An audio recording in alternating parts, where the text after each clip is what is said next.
না গো, আমি মৃণালিনী নই, আমার নাম ভবতারিণী।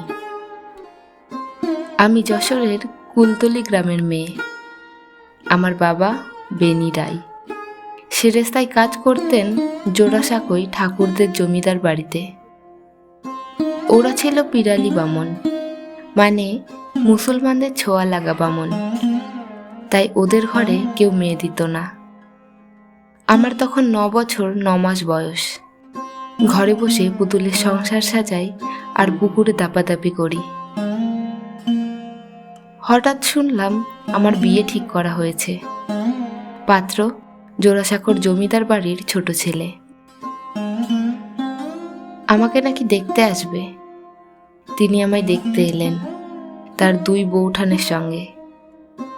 6 ফুট 4 ইঞ্চি লম্বা, 23 বছরের তরুণ, বলিষ্ঠ শরীর, শ্বেত পাথরের মতো গায়ের রং। চোখ মুখ থেকে যেন জ্যোতি বেরোচ্ছে। সঙ্গে 2 বউঠানের নাম জানবে না? মেজ বউঠান জ্ঞাননানন্দিনী ও নতুন বউঠান কাদম্বরী। জ্ঞাননানন্দিনীর অসামান্য রূপ আর ব্যক্তিত্বের আলোকিত ছটার মাঝে চুপচাপ ছোটখাটো রোগা পাতলা শ্যামলা রঙের কাদম্বরীকে সেদিন চোখেই লাগেনি। অনেক পরে আমি ওকে জিজ্ঞেস করেছিলাম, আমাকে পছন্দ করে বিয়ে করলেন কেন? উনি বলেছিলেন, মেজ বউঠান বড্ড বেশি পীড়াপিড়ি করছিলেন। আমি বললাম, ঠিক আছে, যা ভালো বোঝেন তাই করুন, আমার কোনো মতামত নেই। বাসর ঘরে আমি ভয়ে কেঁদে উঠেছিলাম। বাসর ঘর হয়েছিল জোড়াসাঁকোর ঠাকুর বাড়িতে। আমার স্বামী নাকি বলেছিলেন তিনি বিয়ে করতে কোথাও যেতে পারবেন না। কোনো কর্মচারীর মেয়েকে বিয়ে করতে তার বাড়িতে তো নয়ই। আমাকে বিয়ে করে নিয়ে আসা হলো জোড়াসাঁকোর জমিদার বাড়িতে। এত বড় বাড়ি, এত লোকজন এই প্রথম দেখলাম। এদের কথাবার্তা, আদব কায়দা সব আলাদা। আমার স্বামীর মুখে যেন এক রাগ, আর সেই সঙ্গে এক বিষাদের ছায়া।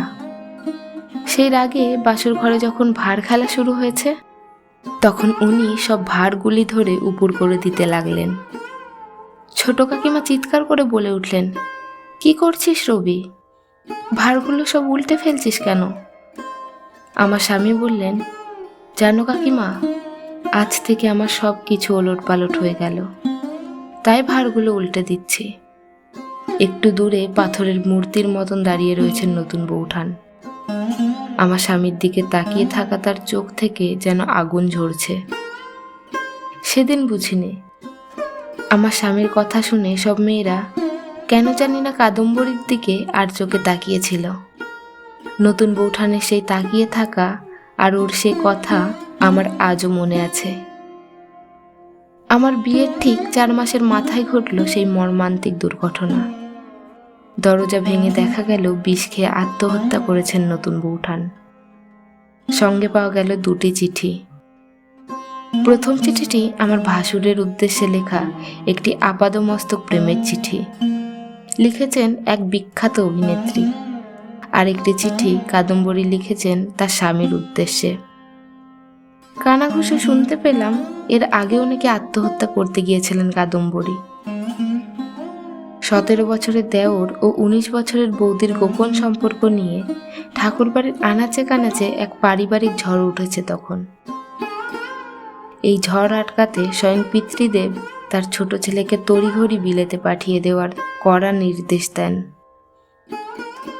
আরও একটা ব্যাপার পরে জানতে পেরেছি, কাদম্বরী মোটেও আমাকে দেখতে যেতে চাননি, তাকে জোর করে পাঠানো হয়েছিল। এমনই ছিল ঠাকুরবাড়ির অন্দরমহলের নিষ্ঠুরতা। আর আমার স্বামী আমাকে পছন্দ করতে মোটেও যাননি, গিয়েছিলেন তার নতুন বউঠানের মনের ঝড়কে সামাল দিতে।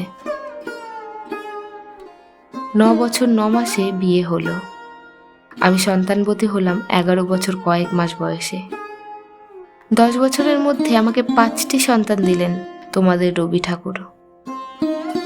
বেলা আমার প্রথম সন্তান, জন্মেছিল পুজোর মাসে। তার পরের বছর রথি, শীতকাল। আতর ঘরে দুঃসহ শীতে সেবার কষ্ট পেয়েছি খুব। অত বড় জমিদার বাড়ির আতুর ঘর, অথচ সে ঘরে এক ফোঁটা আলো বাতাস ঢুকত না। সেটা ছিল ওই বাড়ির সবচেয়ে ঠান্ডা ও অন্ধকার ঘর। আর আমার এমনই কপাল, আমার সবকটা ছেলে মেয়ে হয়েছে সেই শীতকালেই। আমি রবি ঠাকুরের স্ত্রী, অথচ কোথাও যেন একটা আড়াল থেকে গেল আমাদের মধ্যে। আমার সঙ্গে নিতান্ত কেজো কথা ছাড়া উনি আর বিশেষ কিছু বলেন না।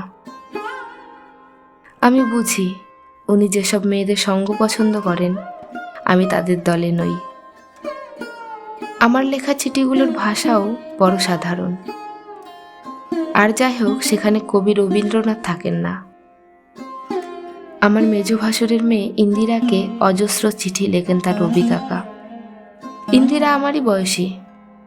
উনি ইন্দিরার সঙ্গে হৃদয়ের কথা বলেন। কোনো রাগ ঠাগ নেই।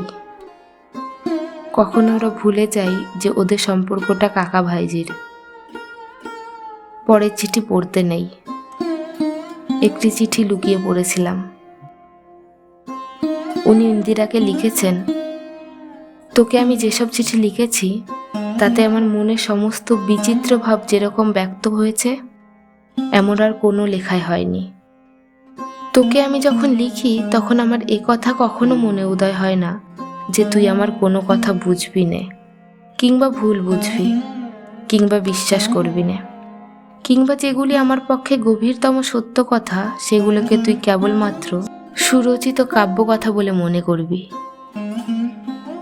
আমার বড় অভিমান হলো। ওকে বললাম, তুমি বিবির সঙ্গে যেমনভাবে মনের কথা বলো আমার সঙ্গে বলো না তো। উনি হাসলেন। তারপর মৃদু স্বরে বললেন, আমি কথা বললে তো মনের কথাই বলি। আমি বললাম, আমি তোমার সঙ্গে ঘর করলাম, তোমার ছেলে মেয়ের মা হলাম, তবু তোমার মনের কতটুকু পেলাম? অন্যেরা অনেক বেশি পেয়েছে। তুমি এত কাছের মানুষ, তবু তোমার মনকে বুঝিনে। উনি তখন জমিদারি দেখাশোনার কাজে শিলাই দহে।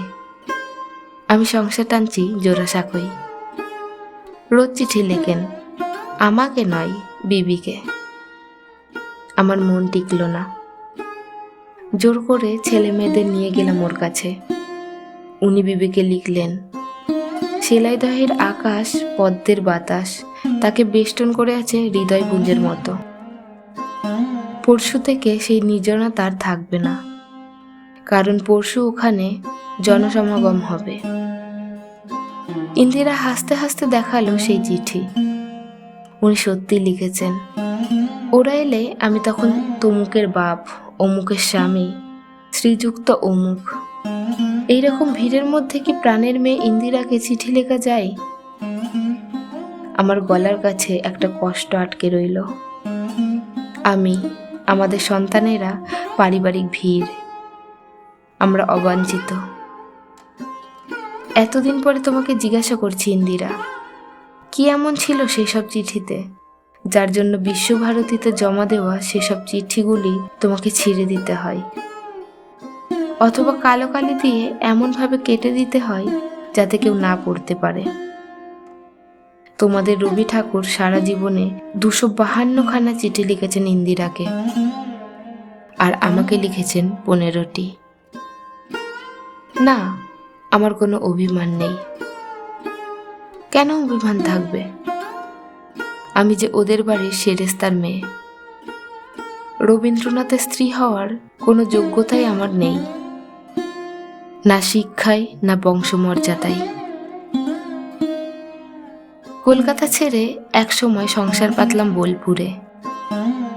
ওখানে তখন তৈরি হয়েছে বিদ্যালয়, ওর পাশেই আশ্রম। আমি আশ্রমের তদারকিতে, ছেলে মেয়েদের খাওয়া দাওয়ায় যাতে কোনো কষ্ট না হয় তার দেখাশোনাতে। বারান্দার এক পাশে উনুন ধরিয়ে শুরু হলো আমার রান্না। এক অন্য জীবন, অন্য যাপন। সে সময় কত নতুন নতুন রান্না করতাম। একদিন আমায় বললেন, ওই যে তুমি গজার মতো একটা মিষ্টি তৈরি করো, ওর নাম কি? আমি বললাম, এলো ঝেলো। উনি বললেন, এলো ঝেলো? অত সুন্দর মিষ্টির এত বিশ্রী নাম? ওর নাম দিলাম পরিবন্ধ। বললাম, পরিবন্ধ মানে কি? উনি উদাস হয়ে বললেন, নতুন বউঠান একদিন চুল বেঁধে এসে দাঁড়ালো। বললাম, বেঁধেছ করবি তুমি নানা পরিবন্ধে। পরিবন্ধ মানে বিচিত্রের বাঁধুনি। ঠিক যেমন এলো ঝেলো কত রকম গজার মিশ্রণ, তেমনই শিখেছিলাম মানকচুরি জিলিপি। একজনের কথা না বললে আমার কথা অসম্পূর্ণ থেকে যাবে। তাকে আমি সত্যি খুব ভালোবাসতাম। সে ছিল আমার একমাত্র বন্ধু, আমার ভাসুরপো। বয়সে আমার থেকে 4 বছরের বড়, বলেন্দ্রনাথ। সে আমাকে যত্ন করে লেখাপড়া শিখিয়েছিল। একটা কথা কেউ জানে না, আমরা তখন শিলাইদহে, সামনে ধুধু চর। সে বলল, ওই চরের শেষে রূপকথার দেশ আছে। আমরা বেরিয়ে পড়লাম। একটা কথা না বলে দুজনের হাতে হাত রেখে হাঁটছি তো হাঁটছি। আমরা পথ হারালাম। সামনে কালো পদ্মার বুক। না, কাদম্বরীর মতো আত্মহত্যা করতে পারিনি, পথ হারিয়ে ফেলেছিলাম। বাড়ি ফিরে দেখি আমাদের খুঁজতে বেরিয়েছেন স্বয়ং রবি ঠাকুর। সেদিন মনে হয়েছিল যদি সত্যি মরতে পারতাম, সংসার থেকে দূরে নিঃশব্দ অন্ধকারে বন্ধুর সঙ্গে। তবু ভয় করলো কেন? সবাই জানে আমার 5 সন্তান, তা নয়, আরও একটি সন্তান এসেছিল আমার গর্ভে। পিছলে সিঁড়িতে পড়ে গেলাম একদিন। আমার তখন কয়েক মাস। সেই যে অসুস্থ হলাম আর সেরে উঠলাম না। আমার বয়স তখন 28। আমাদের 19 বছরের দাম্পত্য। রাতের অন্ধকারে আমি শুয়ে থাকি, উনি আমাকে পাখার বাতাস করেন। একদিন বললেন, জানো ছুটি, আমি এক জায়গায় ভীষণ নির্মম, অনাসক্ত। কেন জানো? কারণ আমাকে অনেক দূর যেতে হবে। তাই আমি কোনোদিনই তোমাকে, আমাদের সন্তানদের আঁকড়ে ধরিনি। আমি যদি নিষ্ঠুর না হই তবে আমার ভিতরের সব শক্তি নিঃশেষ হয়ে যাবে। অন্ধকারের মধ্যে আমার গাল বেয়ে নামলো চোখের জল। উনি দেখতে পেলেন না। আমার শরীর দ্রুত খারাপের দিকে চলে গেল। বোলপুর থেকে আমাকে আনা হলো কলকাতায়। আমি ছটফট করতাম। আমার চোখের সামনে ভেসে উঠত ছোট্ট সৌমির মুখ। ওরা বোলপুরে কেমন আছে, কি করছে? রতি কোথায়? বেলা, রানু, তোরা ভালো থাকিস। মীরা, সৌমি কোথায় রে? সৌমির গালে একটি বার চুমু খেতে পারতাম যদি। তোমার মধ্যে অনেক শক্তি আছে রবি ঠাকুর। আমি তোমাকে মুক্তি দিয়ে গেলাম। তুমি অনেক দূরের যাত্রী। রাত শেষ হয়ে ওই দেখো ভোর হচ্ছে। আমি আসি। ইতি মৃণালিনী।